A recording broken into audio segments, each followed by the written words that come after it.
When you click on the Annotate tab in Creo Parametric, you have the ability to create annotation features as part of model-based definition. And there are four main reasons why you would want to create annotation features, and they're not absolutely necessary, really depending on which version of Creo Parametric that you are using. If you are on Creo Parametric 3.0 and earlier, you probably want to be using them.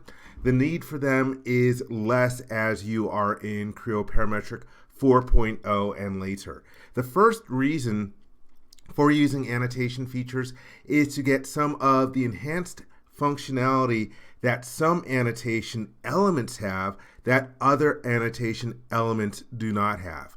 To take a look at some of this enhanced functionality, I'm going to click on an annotation element like this geometric tolerance.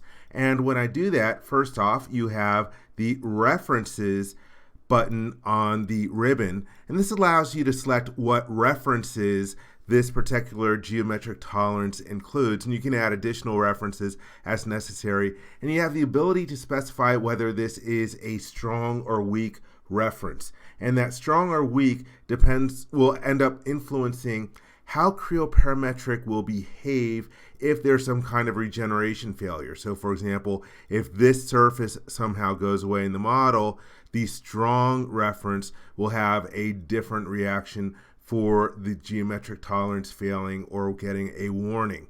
So that's one of the enhanced functions that you get from an annotation element. Also, if I click on the Options button, here we have the ability to designate this and then designate it as a control characteristic so that this annotation element will be available in Windchill, specifically npm link, for adding to process plans. So that's some of the advanced enhanced functionality that you have in annotation elements. Let's take a look at a couple other examples of this. If I select this dimension, which is a driven dimension, we do have references that you can add in here, but I'm going to cancel out of here.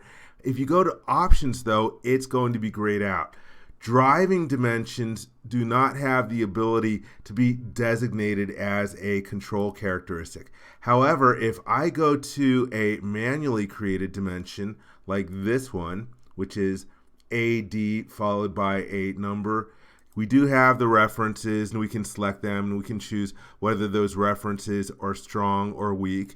And we do have the ability to go to options and designate a created dimension as opposed to the shown dimensions, which do not have the designate capability. And this is one of the interesting things whereby the old rule of thumb was that you wanted 95% or more of your dimensions in a drawing to be shown dimensions.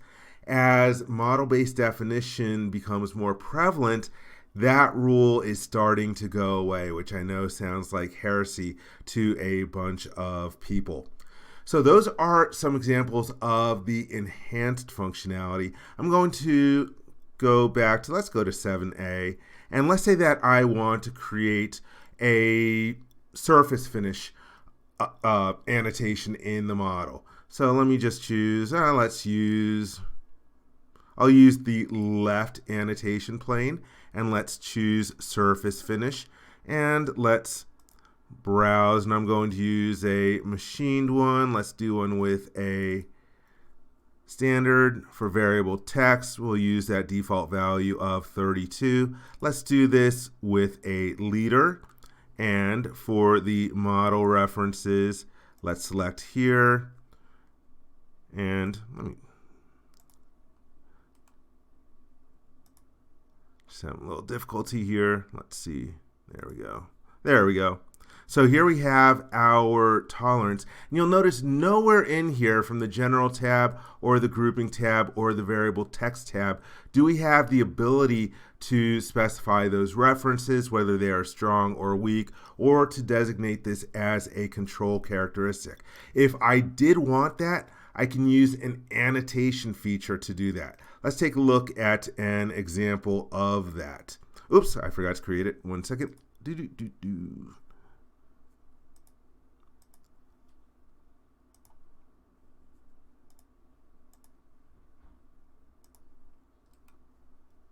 There we go. Let's click the OK button. So now I have this annotation element created in here. Let's go to annotation feature, and from the annotation feature dialog box you can create driven dimensions, reference dimensions, ordinate dimensions, geometric tolerances, your datum feature symbols. Here we have surface finish. So you can create just about all the different kinds of annotation elements within the annotation feature, but I'm going to use this icon on the end to select an existing annotation to consume. And let's select this 32 one, and let's select some of the other ones that appear in this combination state as well. So for example, let's grab this one, and you'll notice that I'm not able to select the different driven dimensions either. The driven dimensions already belong to a feature. You can't add them into the annotation element. But again, going back to this surface finish, if I'm going to stretch out this dialog box, you can see that here we have the ability to control whether this is a strong or weak reference for the different entities. Here we have the surface listed, one individual surface, but if I wanted to, maybe I could add in some other additional surfaces in here. You have the ability to control whether they are strong or weak. One of the other enhancements that you have is the ability to define parameters inside of these different annotation elements as well if you so wanted them. Let me cancel out of here.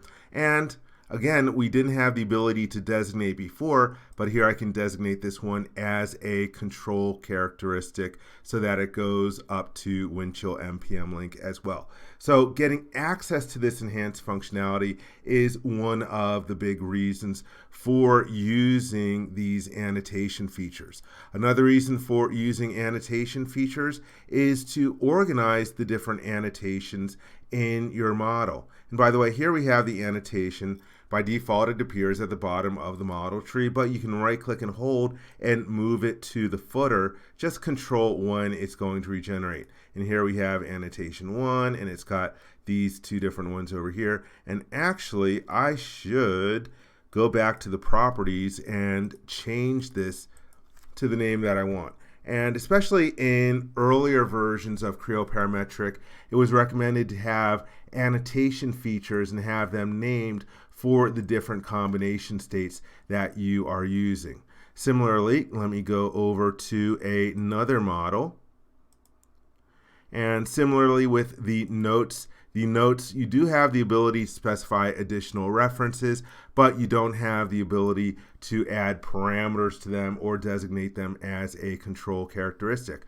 So I might want to go to the Annotate tab and create an annotation feature. Let's use the icon that looks like copy, and then we can select the existing annotation, click the OK button, and you could add in different references if you wanted to, again, create parameters or designate this as a control characteristic. And let's go to the Properties tab, and this is for underscore notes. That's the particular combination state. Let's click the OK button. And like before, we could right click on it and choose move to footer. Whenever I use annotation features, I prefer to have them located in the footer of the model tree. Similarly, if I go to, say, to titles, here I have a symbol that's being located on my combination state.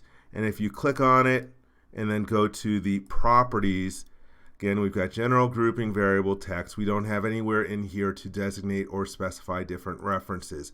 So once again, you could create an annotation feature, click the consume copy, pick it, click OK, and you have the enhanced functionality in here. Let's go to the Properties tab, and call this to underscore title. And click OK. And that way, once again, we can move it to the footer, and we have our different combination state annotation features.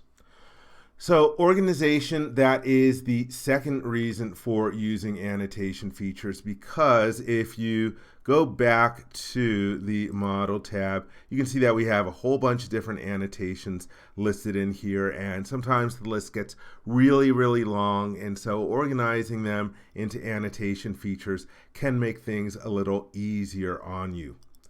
The third reason to use these different annotation features is that they are actual features, and that way you could perform different feature operations on them. By feature operations, I mean things like you could copy them, you could also suppress them, you can pattern them, and another big one is that sometimes you might want to include these different annotation features in a user-defined feature, and I've done a few other different videos on user-defined features. If you go to the UDF library command, you can create a user-defined feature, which is going to consist of a number of features from your part, and then you can place that user-defined feature into other models later on. A user-defined feature can contain annotation features, but it cannot contain annotation elements. So again, feature operations, third reason to use an annotation feature. And the last reason for using annotation features, I'd shown in another video on making models user-friendly. Now this particular model isn't that complicated, but if we imagine that this had tons and tons of different features, you could make it easier to read the model tree by using different annotation features as sort of markers in the tree. For example, if I go to the Annotate tab, let's click on Annotation Feature and click on Properties. And maybe I want to distinguish my modeling features from my engineering features. Let's call this Engineering Features. And on the Definition tab, I'm not going to create any different annotation elements inside of here. When you create an annotation feature, it can be a placeholder that you add stuff to later on, or maybe you never even add stuff in here. And I'm just going to drag this up in the model tree so that it appears before the holes and the chamfer, and that way when someone's taking a look at it, can imagine if there's just tons and tons of different features in here, they could take a look at the model tree and realize, oh, okay, here's where we're just having the engineering feature start in the model. So I hope this helps you understand using annotation features. Again, with the addition of enhanced functionality to geometric tolerances, datum feature symbols, datum targets, and dimensions, it's not needed so much in Creo Parametric 4.0 and later, but if you're in Creo Parametric 3.0 and earlier, probably a good idea to use these annotation features for organizing the annotations in your model and getting that enhanced functionality for the different references and regeneration and parameters and control characteristics. Please let me know in the comments if you think annotation features are useful for you. I hope you enjoyed this video. For more information, please visit www.creowindchill.com. If you learned something from this video, please give it a thumbs up. And if you like this video, please click the subscribe button to be informed when new videos are uploaded. Thank you very much.